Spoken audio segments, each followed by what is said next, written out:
Doctor doctor இருக்கீங்களா? யோ doctor. எம்மா மெதுவாக கூப்பிடுமா, எனக்கு இருக்கிற தலைவலியில் நீ வேற கத்தி இன்னும் தலைவலி வந்து மயக்கம் வந்து மாட்டேங்குது. அப்படியா?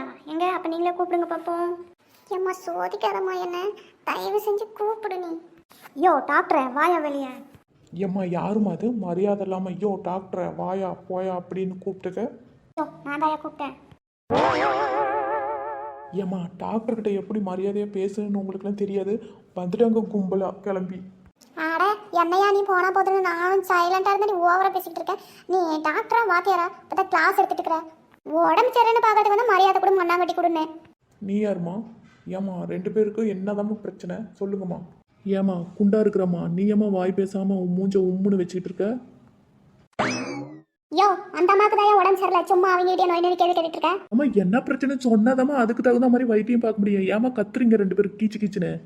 சார் என்னால் நிற்க முடியல, ஒரு சேரு கொடுத்தீங்கன்னா சத்த உட்காந்துக்கு மேலேனா அது மேலே ஏறி படுத்துக்கிட்டுமா? ஏறி உக்காந்துக்கம்மா அது மேலே. ஏம்மா தூக்கி உட்கார வைங்க. அக்கா நீயே நல்லா அரிசி மூட்டை கணக்கு குண்டு கணக்கு இருக்கிற உங்களை என்னால் தூக்க முடியாதுக்கா. நீயே நெண்டு நெளிச்சு அப்படியே ஏறி உட்காந்துக்க, நாங்கள் 2 பேரும் பாவம். ஆமாக்கா அப்படியே கைத்தாங்களா பிடிக்கிற நீங்கள் அசாம ஏறி உட்காந்துக்கோங்க. இவளுங்க வேற குண்டாக்குற அரிசி மூட்டைன்னு மானத்தை வாங்குறாளுங்க. பெரியம்மா கையை பிடிங்க, அச்சாம ஏறி உக்காந்துக்கிறேன். சரி சொல்லுங்கம்மா, எதனால தலைவலி என்னாச்சு? சார் அது ஒன்றும் இல்லை, இந்த காக்கும் பக்கத்து வீட்டுக்காருக்கும் குப்பை சண்டை. இவங்க வச்சல குப்பையை கொட்டிவிட்டாங்கன்னு 2 பேரும் முடியும் பிடிச்சி சண்டை போட்டு தலைவலி வந்துருச்சு. அதான் காரணம். மாத்தி கூட சொல்லியிருக்கலாம், இவன் உண்மையை சொல்லி என் மானத்தையே வாங்குறா. ஏமா இந்த பொம்பளைங்கள்லாம் எப்போ பாரு குப்பைச்சண்டை தண்ணி சண்டைன்னு வேற சண்டையே இல்லையாம்மா உங்களுக்கு? முடியும் பிச்சுக்கிற அளவுக்கு சண்டை போடுவீங்க. என்ன அநியாயம் பண்றீங்கம்மா. ஏன் சார் நீங்களும் நிறைய சண்டை போட்டிருப்பீங்களா இருக்குது, உங்க மண்டையில முடியவே காணோம். ஏமா அப்படி இல்லைல்லம்மா, அது நேச்சர். சரி சார் இவளுங்க எனக்கு வைத்தியம் பார்க்க வந்தாலுங்களா இந்த டாக்டர் கிட்ட பம்பளுக்கு இன்னும் மண்டவலி வேற வச்சிருவாளுங்களாட்டுங்குது.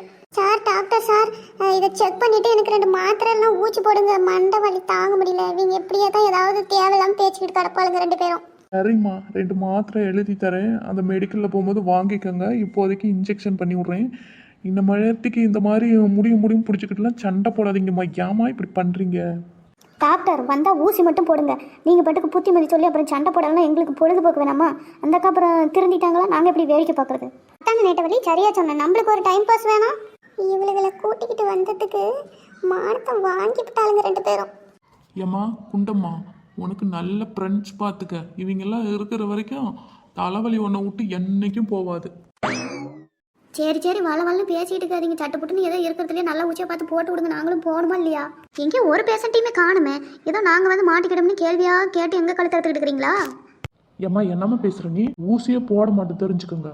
ஏன் நீங்க ஊசி போடலாம், நாங்க வேற டாக்டரே இல்லையா அந்த ஊர்ல? அவ்வளோதான் சோழியை முடிச்சு விட்டாளுங்க 2 பேரும்.